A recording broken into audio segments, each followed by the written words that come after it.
Hello there, my hearties, and welcome back to another episode of Heart Scales. Today I have a special episode because I'm collaborating with my good friend Susie Moon of Moonstone Plains to bring you a video which is meant to supplement episode 11 of the podcast that we co-host together, the Heart plus Moon Hogcast. That episode is all about socializing your snake, and we thought it would be fun and helpful to also provide a video so our listeners and viewers can also get some visuals on this topic. Hopefully, you already know where you can find me on Instagram, and that's under the account Trinities_Edge. But if you'd also like to support my friend Sue, you can find her on both YouTube, where she shares shorts of her hognoses, and Instagram, where she shares hognose and other content, both under the name Moonstone Plains. Now, for this episode, I'll be sharing videos of both my hognoses and Sue's, and we're going to talk about some ways to socialize your hognose, or really any snake in general, and how to build confidence in holding them. Let's jump right into it.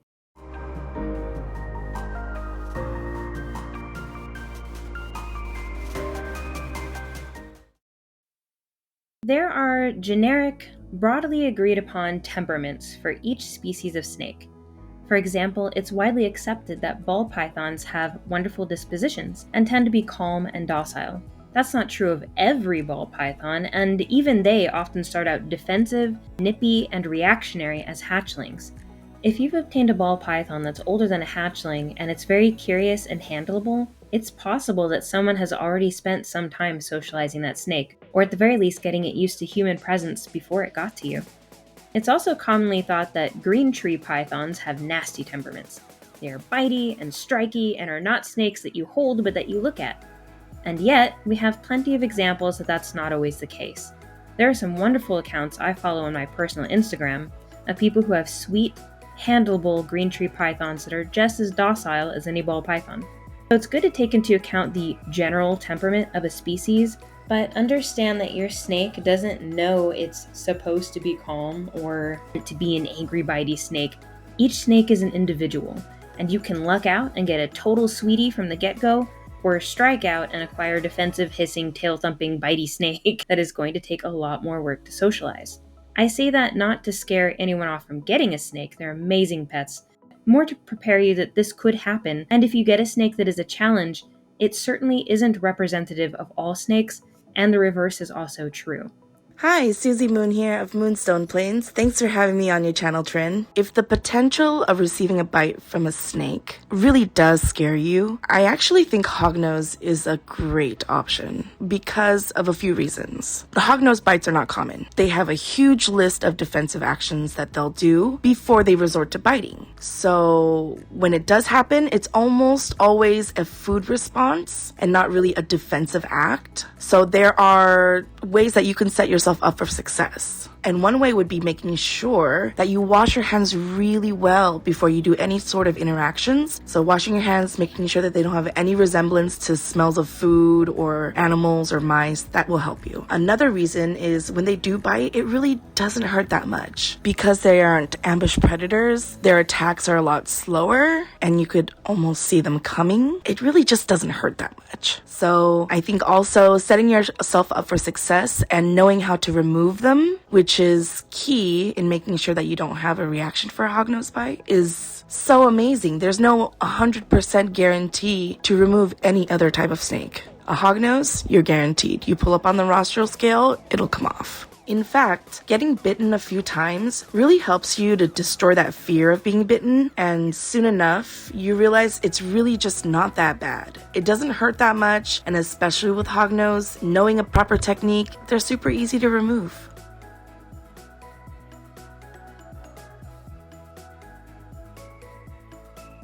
I make it a point to hold each of my snakes, I have 35 of them right now by the way, at least twice a week. This amount is not too frequent, not too infrequent, and ensures that my snakes don't get stressed out from daily handling, while also ensuring that they don't go so long between handling sessions that their nervousness around being handled comes back. I suggest finding a good balance for you and your snake. The good thing about hognoses is that they can tolerate a decent amount of handling, so you could potentially hold them 4 or 5 times a week. I also don't count it as a handling session unless 2 things happen. The first, that I've held them for at least 10 minutes, and the second, that they were able to calm down enough to go into curious mode at least once during the session. Sue and I talked about the different modes that snakes go into on the Heartless Moon Hogcast, and that's meant to be paired with this video. If you'd like to learn more about the different modes all snakes have, and the personalities that hognoses tend to have, go check it out.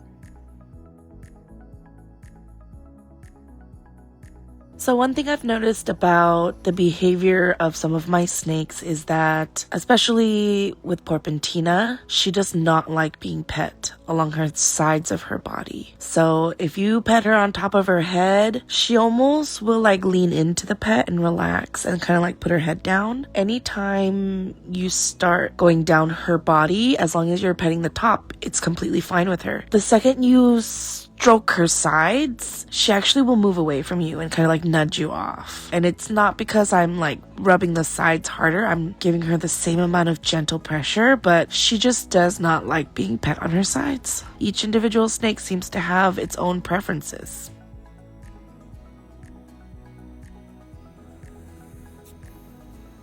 Now, if I hold this snake for less than 10 minutes, such as I'm just picking them up to maybe clean something in their tub, I don't really count that as a handling session. Or if they're defensive and nervous and never calm down the whole time they're in my hands, I don't really count it. That's just a personal rule for me, and it's one that I've developed while working with my snakes that works well for me. You certainly don't have to think of your handling sessions in these ways, but it might be a good place for some people to start, so I'm sharing it.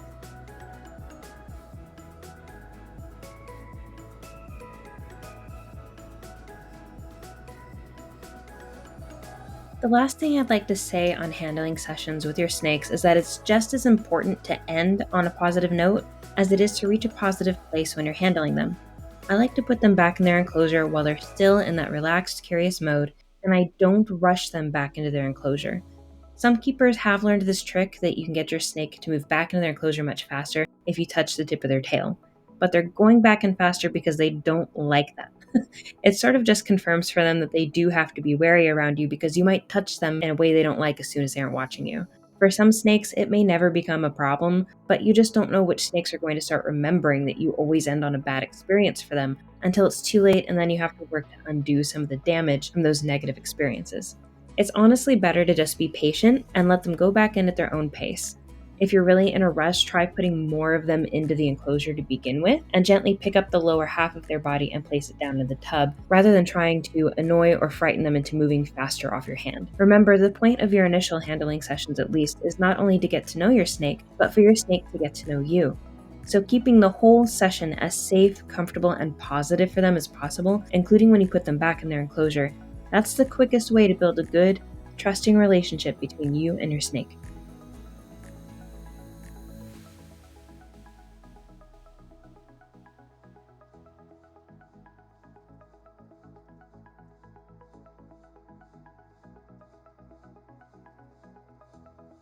As you get to know your snake or snakes, you will undoubtedly find that some just have a more natural inclination to accept socialization than others. So there are some snakes that you will feel completely comfortable opening up their tub, kind of announcing your presence and just reaching your hand in right away and picking them right up. Those snakes will not require a whole lot of training. You won't need things like a snake hook or leather gloves or anything like that to feel comfortable around them.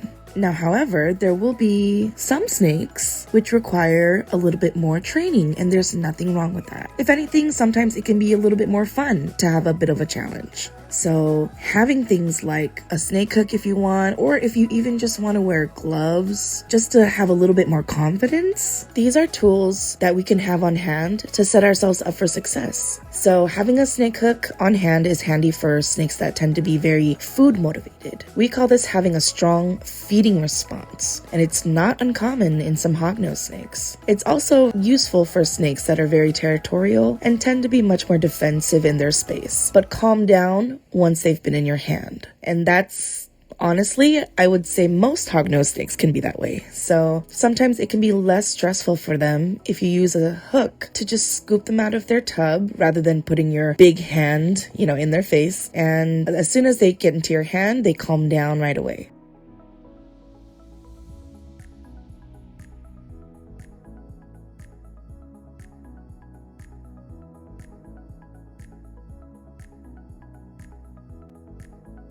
So appropriate use of a snake hook on a hognose starts with the appropriate size snake hook. So making sure that you buy a snake hook on the smaller side so that you don't have one too heavy for the hognose is really important. And what I do, especially for my hognose with a very strong initial feeding response, is as soon as I open up that tub, I have that snake hook ready to catch them if they are very eager to find that mouse. So once I do that, I then take the hook and I gently start patting them on top of the head, just like how you would pet a dog on top of the head. It essentially triggers them into a different mindset. It lets them know, hey, there's something touching you, and that is abnormal from what normally happens during feeding time. That touch triggers them into the alternate state of mind, and then at that point, what you can do when you are kind of confident that they are out of that instant feed mode is you slowly slide the hook to about halfway down their body. You could lift them up at that point once you feel them stabilized on the hook. Lift them up onto your waiting open other hand so that you shouldn't be hooking great distances so that you can drop the snake or anything like that, and just place the snake onto your hand from the hook. At that point, you can put the hook down and start doing treadmills. So just put one hand in front of the other and let the snake explore.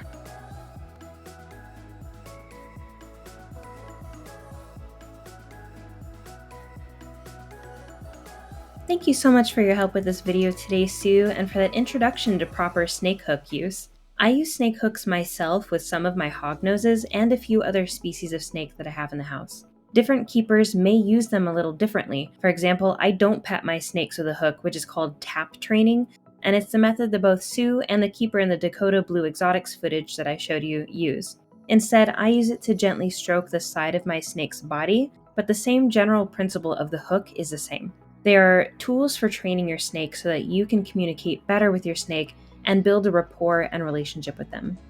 What they are not is instruments meant solely for distancing yourself from your snake, and certainly not for punishing or injuring your snake in any way. As Sue said, choose the length and weight of your snake hook wisely. For my hognoses, I actually use a little 3D printed one that I found at an expo, and you can find similar ones online. I like to use this because it's very lightweight and has a blunt tip, so I don't risk injuring my snake.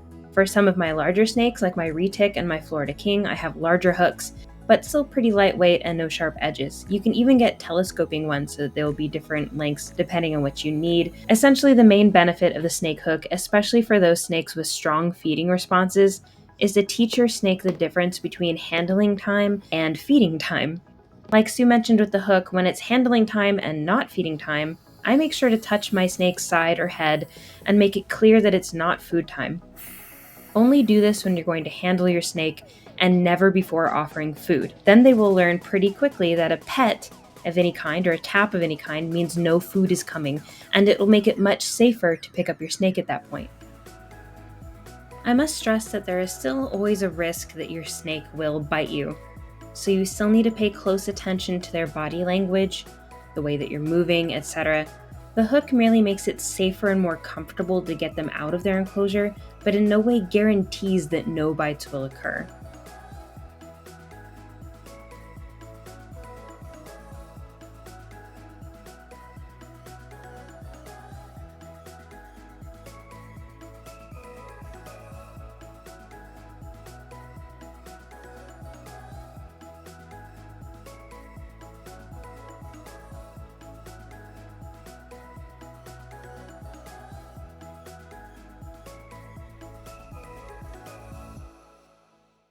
I promise my husband is just fine, and he assured me that he barely even felt this. Now, if a bite does occur, refer back to the removal method earlier in this video for hognoses, and for other snakes, you can use methods like running their head underwater for a second or two, and that usually works for them. This is actually a great segue into a common misconception I'd like to address that's still around about how and where you should feed your snakes. Check out the knock here.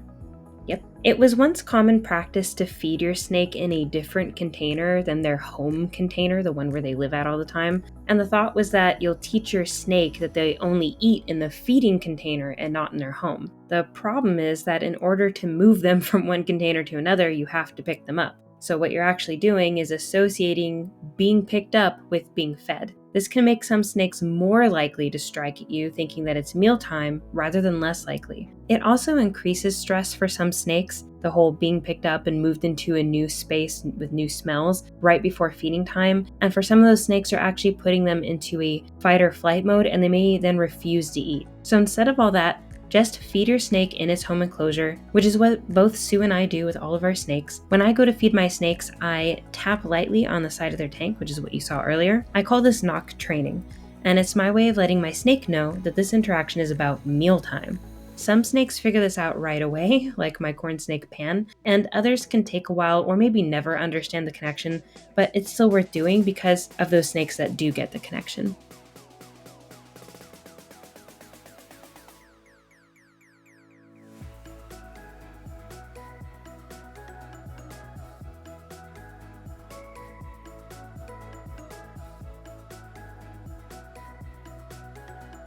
To wrap up our video today, I wanted to finish off with a couple examples. Now, when I'm holding my snake, and it's what I consider a true handling session, I found that there are typically two types of snakes when it comes to movement. They either A, prefer I do not move, hardly at all, or B, prefer that I do move and keep their focus off of me.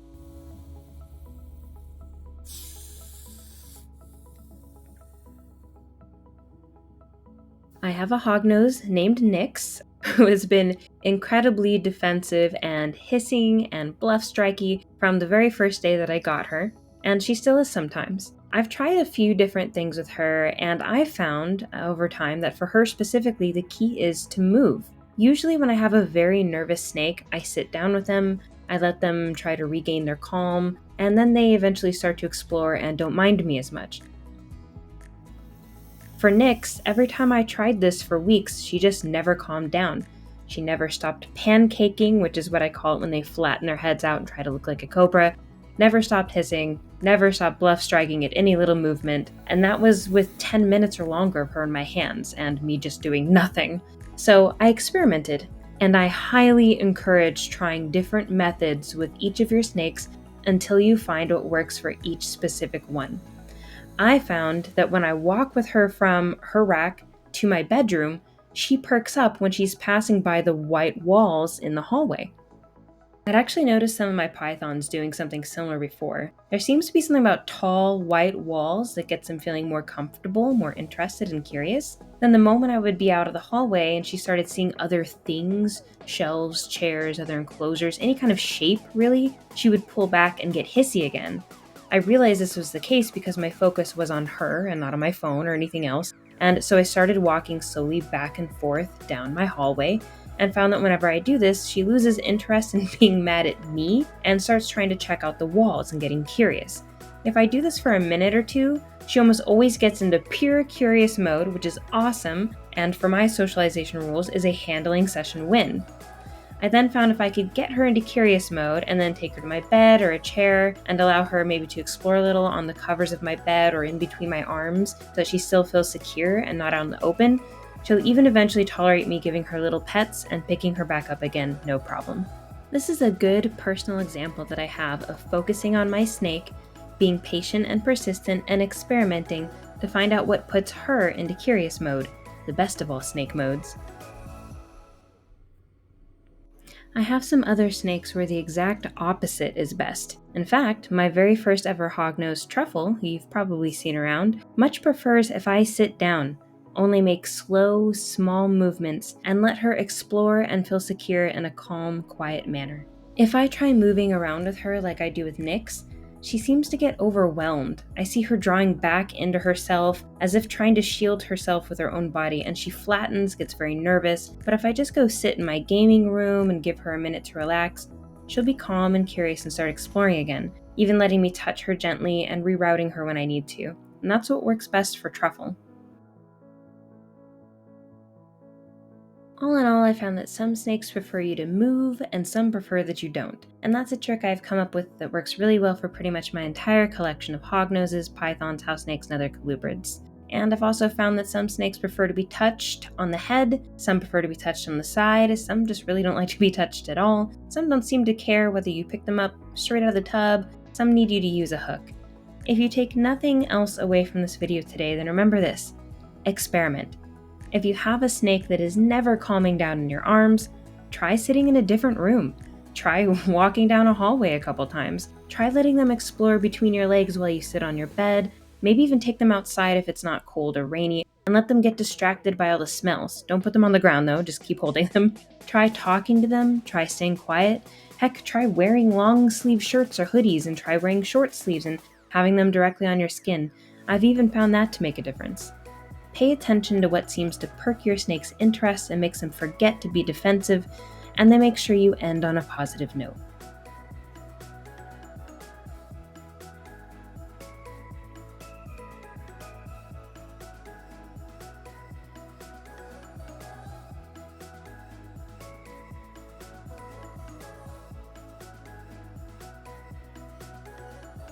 And that's our socializing episode.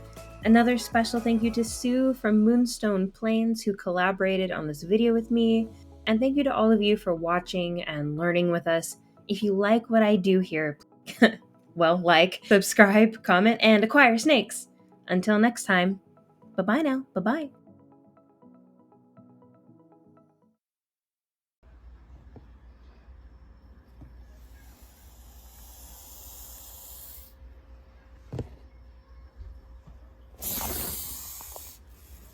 Jeez, boy, calm down.